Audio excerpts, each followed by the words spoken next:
Oi, gente! Sejam muito bem-vindos a mais um vídeo do canal Meu Cérebro Mudou. E hoje eu queria falar para vocês sobre um tema que é mais recente, que as pessoas têm me perguntado muito, que é neuromodulação. Para isso eu convidei mais uma vez a Mônica Kerr, linda e querida, que a gente adora tê-la aqui. Ela vai falar para vocês sobre a neuromodulação. A Mônica é fonoaudióloga, também é neuropsicóloga e é criadora da rede Afasia Brasil. Mônica, vamos começar? Primeiro, muito obrigada mais uma vez. Obrigada a você, Vamos começar falando de neuromodulação? O que é, para as pessoas entenderem como funciona, para que serve? Sim. A neuromodulação, ela é uma tecnologia usada agora em reabilitação, agora, na verdade, há uns bons anos, né? Que trabalha a partir da plasticidade cerebral, né? Então, nosso cérebro é plástico, né? O que é plasticidade cerebral? É a nossa capacidade de mudar a forma como nossos neurônios se comunicam, né? Então, quando a gente tem uma lesão cerebral, por exemplo, a gente tem uma alteração na forma como nossos neurônios se comunicam, porque alguns neurônios podem ter morrido, né? Ou eles podem estar, por exemplo, mais lentificados, e a plasticidade cerebral vai permitir que, por exemplo, através da reabilitação ou através do uso mesmo de determinada função, você não está conseguindo andar direito, mas você está se esforçando para andar, você não está conseguindo escrever direito, mas você está se esforçando para fazer determinados movimentos, né? E daí o seu cérebro tá também se esforçando para reestabelecer determinadas conexões. Algumas conexões não vão ser restabelecidas, ou podem não ser restabelecidas, e daí o seu cérebro vai tentar criar novos caminhos para fazer a mesma coisa, ou para fazer algo que substitua isso de alguma forma, né? Então, isso é a plasticidade cerebral, é a nossa capacidade de modificar um pouco as nossas redes cerebrais. Isso acontece sempre, desde que a gente nasce, o nosso cérebro está plástico, está sendo modificado. Muito bem, a neuromodulação, ela é uma forma da gente tentar agir sobre essa plasticidade. Como? Dando um estímulo para o cérebro e esse estímulo age sobre os neurônios, sobre a conectividade dos neurônios. A neuromodulação, mais frequentemente, né, no uso da reabilitação, ela tem duas principais formas. Ou é a estimulação transcraniana por corrente contínua, ou é a estimulação magnética transcraniana. Sim. Né? Nas duas, nós vamos dar um estímulo, um magnético, outro elétrico para o nosso cérebro. Então, a gente coloca, por exemplo, uma bobina aqui encostada na cabeça do nosso paciente. Essa bobina, ela gera um campo magnético que gera uma força sobre o cérebro do paciente, e essa força magnética se transforma numa conexão elétrica, num estímulo elétrico que estimula eletricamente o cérebro da Fê, por exemplo. Na estimulação transcraniana por corrente contínua, o estímulo ele já começa elétrico. A gente coloca 2 ou 3 eletrodos, geralmente 2 eletrodos, a gente escolhe onde a gente vai colocar o eletrodo. Então, a gente pode colocar, por exemplo, se a pessoa tem, por exemplo, uma afasia do tipo X com uma dificuldade Y e o meu objetivo é... Então, a gente vai pensar no plano de intervenção em neuromodulação para esse paciente. Eu posso achar que, por exemplo, se eu colocar aqui na área de Broca um estímulo anódico e um estímulo catódico lá na homóloga, na área igual à área de Broca, só que do outro lado, né? E daí, quando eu coloco um eletrodo anódico aqui e um catódico do outro lado, eu vou fazer com que haja uma troca de energia, uma troca elétrica, partindo desse eletrodo e indo para aquele eletrodo, né? Gerando uma corrente elétrica dentro do cérebro e que faz com que os neurônios se conectem melhor. Basicamente é isso. Tá. São estímulos magnéticos ou elétricos que agem sobre a atividade cerebral e que por isso podem permitir que a gente melhore a conexão dos nossos neurônios e, portanto, melhore a forma como a gente faz determinada tarefa. Tá. Podem permitir, né? Isso que você falou é importante. Pode ser que também faça e não tenha tanta melhora. Exatamente. Pode ser também, pode né? Ser. Tá. Pode ser. E tem um número certo de sessões ou depende de caso para caso? Quem faz normalmente? Quem está apto a fazer? Quais os profissionais? A neuromodulação, os principais protocolos da neuromodulação é numa terapia intensiva. Então, alguns estudos não têm resultado nenhum por vezes, fazem uma sessão de neuromodulação e reavalia, fazem 2 sessões de neuromodulação e reavalia, dificilmente, porque o cérebro precisa aprender determinada conexão, isso leva tempo. Eu acredito que os melhores protocolos são aqueles intensivos, então que acontecem de segunda a sexta por 3 semanas, por exemplo. Ou nas primeiras 2 semanas acontecem de segunda a terça a sexta, né, os 5 dias, com uma pausa para o fim de semana, retoma na segunda semana de segunda a sexta, e depois começa um período de desmame, por exemplo, a 3ª semana com 3 sessões, a 4ª semana com 2 sessões, por exemplo. Isso, claro, que vai variar, né? Dependendo do seu objetivo, do tipo de lesão, né? Do tipo de patologia que você pode apresentar. Então, o protocolo varia muito. Tá. E normalmente o fonoaudiólogo que faz, tem outro profissional que faz? Sim, os fonoaudiólogos, o Conselho Federal de Fonoaudiologia, a Sociedade Brasileira de Fonoaudiologia já liberou. Tá. Então, o fonoaudiólogo pode fazer a neuromodulação, tanto a transcraniana como a magnética. Tá. O fisioterapeuta pode, o enfermeiro pode. O psicólogo, eu acho que ainda não foi liberado pelo Conselho, pelo CRP, para o psicólogo fazer.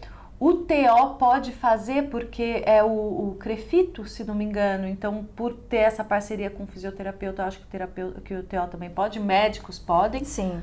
Eu acho que o importante é você, se optar pela neuromodulação, né, fazer com profissionais que tenham uma especialização, uma formação específica. O que eu vejo muito são, infelizmente, colegas que não têm uma formação apropriada, tempo apropriado de cursos, prática supervisionada em neuromodulação, aplicando em suas clínicas neuromodulação. Isso a gente precisa tomar um cuidado, porque o trabalho não é tão sério, né? Não há uma base que sustente a conduta desse profissional. Então, atenção, porque os profissionais costumam ter muita paixão pela tecnologia. Isso não é ruim, né? A gente incrementar a nossa terapia com tecnologia não é ruim,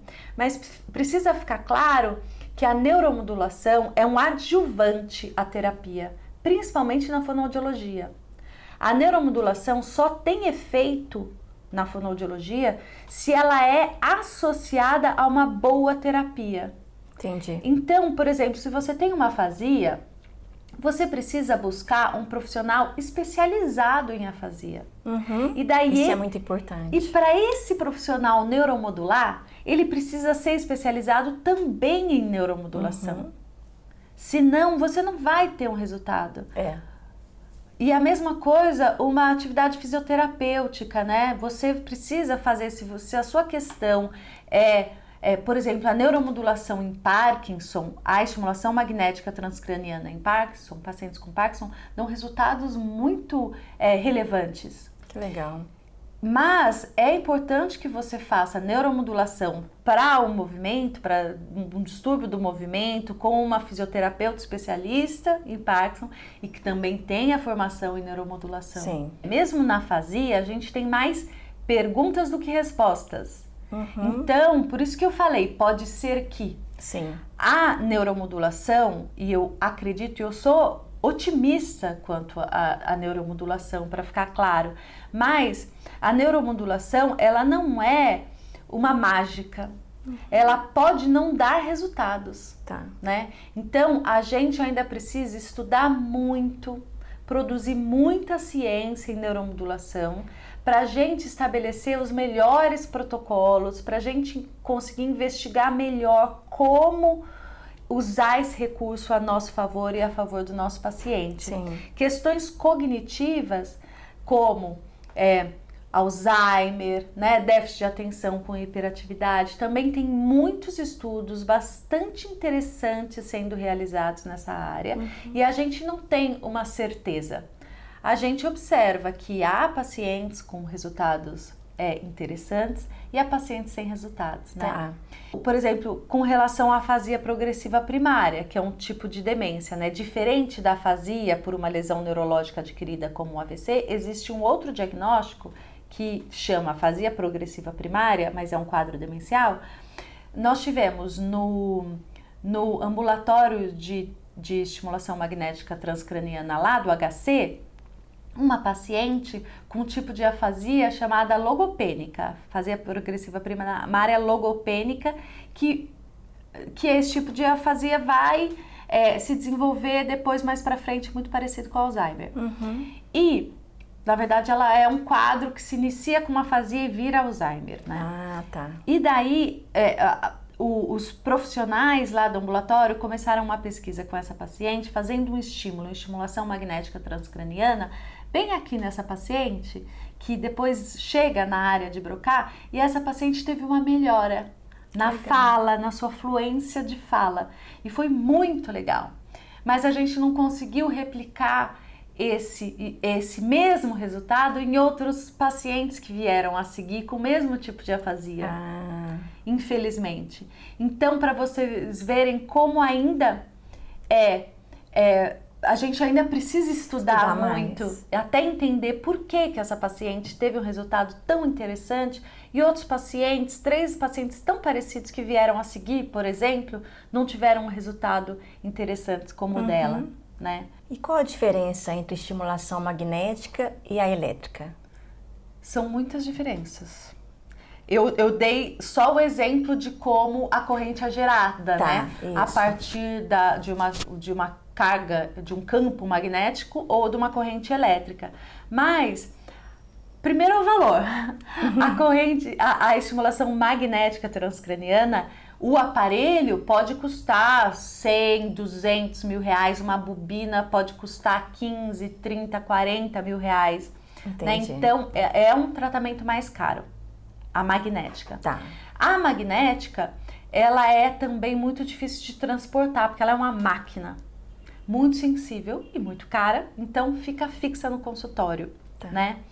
A magnética também, ela gera potenciais de ação. Quando você dispara a carga, né, ela obriga o seu neurônio a gerar um potencial de ação. Potencial de ação é quando o neurônio dispara, ou seja, seu neurônio vai disparar quando receber a carga, né? Basicamente é isso, né? A magnética também pode ser mais profunda e mais localizada, né? Num local mais localizado, por exemplo. A estimulação elétrica, por sua vez, é mais barata, porque os equipamentos estão assim, eles partem mais ou menos de 5, 7 mil reais até 50 mil reais. Então, é uma diferença muito grande do valor da estimulação, da estimulação magnética. A diferença de valor é muito grande. Também um aparelho menor, e daí você consegue se deslocar com esse aparelho, portanto, você pode fazer uma reabilitação domiciliar com a estimulação né? elétrica, é muito interessante. Como o estímulo elétrico, ele parte de um eletrodo na direção de outro eletrodo, você consegue trabalhar em redes de forma bem interessante, sabe? Então você pode trabalhar circuitos neurais, né? Em redes, localizações diferentes, em localizações diferentes e o cérebro ser estimulado numa região mais extensa. Maior, Por exemplo, o que mais? Outra coisa é que a elétrica, ela não gera potencial de ação. Ela permite que o neurônio aumente a estabilidade do neurônio e que ele reaja mais facilmente a um estímulo. Então, ele não reage a um estímulo quando você não está dando a carga elétrica e é possível que esse neurônio reaja quando você está dando uma carga elétrica, ele reaja, ou seja, ele gere um potencial de ação a partir de um estímulo, por exemplo, mais facilmente. Tá? Entendi. Então, a magnética gera o potencial de ação, a elétrica não gera o potencial de ação, mas pode facilitar que o neurônio gere esse potencial de ação. E tem um prazo para a pessoa começar essa estimulação? Assim, logo depois da lesão pode começar? Tem que esperar 6 meses? Como funciona? Antes a gente costumava esperar 6 meses para a lesão dar uma estabilizada, digamos. Cada vez espera-se menos tempo. Ah, tá. Há atendimentos até hospitalares mais fora do Brasil que começam quanto antes. Na verdade, assim que o médico disser que o paciente está estável e que você pode iniciar, é assim que eu faço, né? Porque tem pessoas que não necessariamente pedem o aval do médico, porque a gente tem a capacidade de julgar. Eu gosto de ter o aval do médico, assim que o paciente está estável, mais estável neurologicamente, a gente pode intervir. A gente está tentando estudar a neuromodulação em vários tipos de intervenção. A afasia pode ser que o resultado seja interessante, né? Lesões encefálicas adquiridas, né? Um traumatismo crânioencefálico, pode ser... Eu tive um paciente muito interessante que era uma lesão encefálica, uma lesão encefálica adquirida, e a gente conseguiu com neuromodulação resultados bastante interessantes. Quadros demenciais, pode ser que a neuromodulação traga benefícios, né? Quadros atencionais, um TDAH, por exemplo, alguns pacientes distúrbios do movimento, como Parkinson e tudo. Há assim uma gama gigante, né, de patologias ou transtornos, né, ou dificuldades que pode se beneficiar com o uso da neuromodulação, né? Acho que o importante é a gente consultar o que a ciência está produzindo nesse sentido, né? Buscar profissionais qualificados, sérios, porque a minha preocupação é que as pessoas comecem a fazer neuromodulação para unha encravada, sabe? Entendi. Então, né? Porque a gente está mexendo no circuito neural, então não necessariamente, apesar de ser indolor, não tem perigo, não é invasiva, né? Não é considerado uma terapia invasiva, é até extremamente fácil. Principalmente a elétrica não causa dor, ela causa uma coceirinha ou talvez algum desconforto. A magnética causa um pouco de dor, porque é como se tivesse um pica-pau, tac, tac, tac, tac, tac, dando um estímulo na sua cabeça, como se fosse croque. Então incomoda, né? Que é outra diferença que eu não falei. Mas tá mexendo no cérebro, né? Então com certeza. É uma coisa que a gente precisa estudar, uma escolha bem tomada. Sim, sim. O cérebro é algo tão complexo, gente, tão complexo, que eu acho que quando a gente tem uma lesão igual eu tive, aí você fica com mais noção ainda do quanto é complexo, porque uma lesão aqui pode causar uma coisa que você nem imagina, aí a outra pessoa teve uma lesão perto, que tem uma outra dificuldade, e é algo tão assim, ao mesmo tempo o cérebro é algo tão maravilhoso, com a plasticidade, com que pode ajudar depois com a terapia, com a estimulação, né, o quanto pode mudar mesmo, como você falou, da plasticidade, né, que a gente tem desde que nasce. Sim. E com estímulo só melhora, né? Exatamente. Sabe um campo que é muito interessante, que tem resultados interessantíssimos? Fibromialgia. Ah, tá. Pacientes com fibromialgia podem ter resultados muito interessantes mesmo com a neuromodulação, principalmente a estimulação magnética. E é ótimo, né, que é uma doença crônica que pode atrapalhar muito o dia a dia da pessoa, né, por causa de dor, essas coisas. E a neuromodulação tem risco de convulsão? Boa pergunta. Todo mundo pergunta isso. Se não pergunta, devia perguntar. Mas não. A resposta também é incerta. A estimulação transcraniana por corrente contínua, ela não tem risco uma vez que ela não gera potencial de ação. Então, a magnética, ela tem um risco baixíssimo. Eu acho que o último artigo que saiu era de menos de 1%. Então é muito pouco. E né? mesmo as convulsões que nesse estudo foram reveladas que possivelmente, que talvez estivesse associada à estimulação magnética transcraniana, eram pacientes que já tinham quadros convulsivos, então você não sabia muito Isso que eu ia falar. se estavam não associadas. Mas é uma preocupação que se tem. Sim. Né? É uma coisa que a gente precisa realmente observar e ter isso em atenção, Sim. principalmente a magnética, no sentido da convulsão. Tá. A gente tentou explicar o máximo que a gente lembrou aqui. Se vocês tiverem alguma dúvida, coloca aqui embaixo no comentário que a gente responde. Não esqueçam de curtir o vídeo, compartilhar, comentar, que assim a gente vai poder ajudar cada vez mais pessoas. E a Mônica também, ela já fez alguns vídeos com a gente. Tem 3 vídeos de afasia, tem um de parafasia, que é muito interessante, que a gente explica várias coisas, dá várias dicas, então vale a pena assistir. Muito obrigada. Obrigada, até mais. Até o próximo vídeo. Que podem se beneficiar com esse tipo de intervenção. Que não, a gente responde. Só, né? A gente responde. Porque a gente responde.